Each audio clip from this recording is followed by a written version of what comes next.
Kehidupan pahit bukan yang pertama kali dialami Inul Daratista saat merintis karir sebagai penyanyi.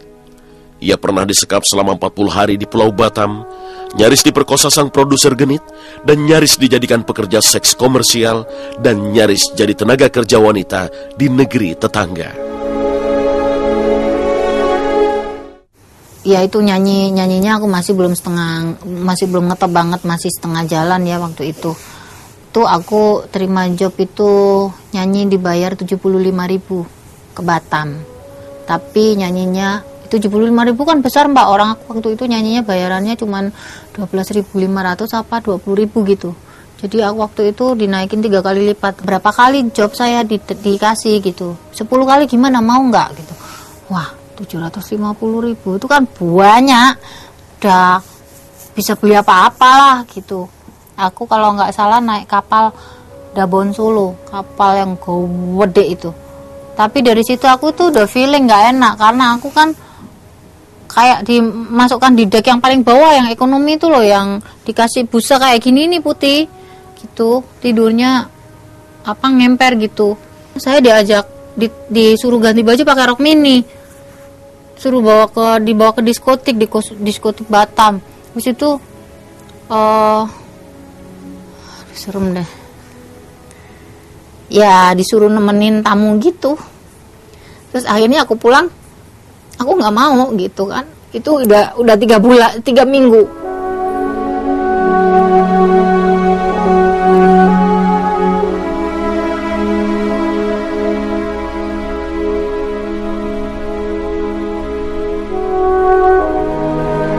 Jadi seharian 2 hari nggak dikasih makan. Dikasih makan sehari sayur sama kerupuk.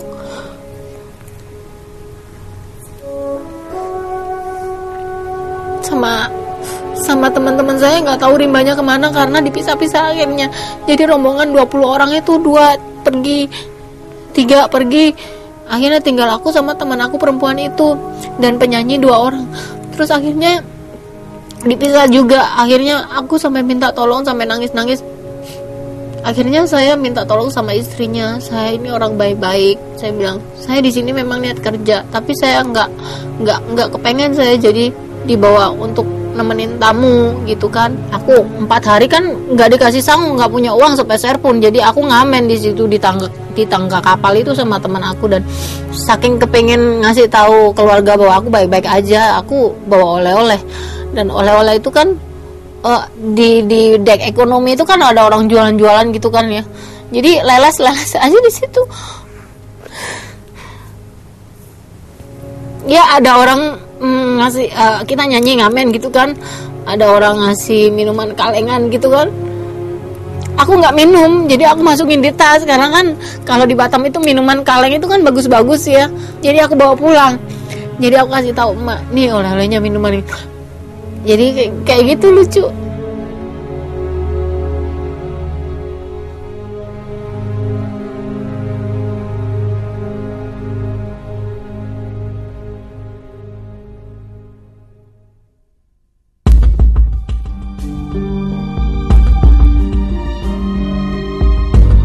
Mengingat masa lalu yang pahit itu selalu membuat Inul menangis.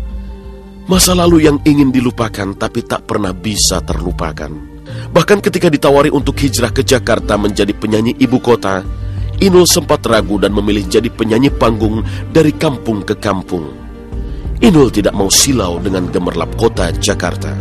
Pengalaman pahit di Batam membuat Inul tidak mau semalam pun menginap di Jakarta. Itulah Inul, wanita asal kampung, tak pernah mau berubah pola hidupnya menjadi wanita ibu kota. Hanya satu hal yang berubah. Perjalanan hidupnya yang pahit mengubahnya menjadi wanita yang tangguh, penuh percaya diri.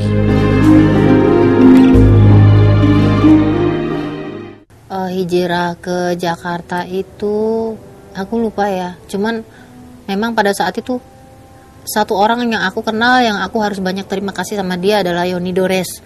Mas Yoni Dores itu adalah orang yang tidak pernah menyerah, pengen di saat aku rame visi dibajakan udah mulai ngetop, Mas Yoni cari aku untuk dibawa ke Blackboard.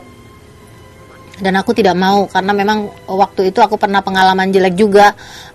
Sempat mau ditidurin sama produsernya, salah satu produser, dan akhirnya aku pulang. Aku bilang sama Mas Adam, pilih ngetop tapi saya sudah nggak perawan lagi, atau ini terserah, itu pilihan hidupmu, kata Mas Adam gitu. Waktu itu akhirnya saya pulang gitu. Oke, kalau memang sudah begini mungkin aku tidak perlu menjadi orang top, tapi aku akan tunjukkan di Jawa Timur nanti aku menjadi orang yang ngetop dan tidak akan pernah butuh Jakarta, saya bilang gitu. Honor saya boleh kelasnya Evita Mala atau kelasnya Rita Sugiarto. Kalau saya sudah bisa menundukkan Jawa Timur, istilahnya udah menguasai di daerahku sendiri, mungkin aku suatu saat bisa menguasai Jakarta. Tapi saya nggak butuh ke Jakarta. Akhirnya Mas Yoni ngalah waktu itu, bikin rekaman di Surabaya, syuting semuanya di Surabaya, dan aku sudah komitmen tidak akan pernah datang ke Jakarta karena saya tahu ternyata Jakarta itu tidak sesuai keinginan saya. Bikin promonya harus ditidurin bergiliran gitu. Stasiun TV bayar aku berapa? 3 juta, 7 juta, ya udah, penting cukup buat tiket pesawat pulang pergi. Masalah aku nggak dapet, ya nggak masalah gitu. Yang penting aku pulang kampung, aku bilang gitu. Aku komitmen gitu waktu itu.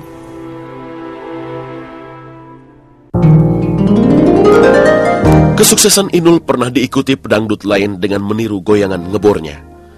Tapi benarkah goyangan ngebor itu tak sengaja diciptakan karena Inul sesungguhnya bermimpi jadi seorang rocker? Lalu bagaimanakah kisah cintanya dengan Adam Suseno dimulai?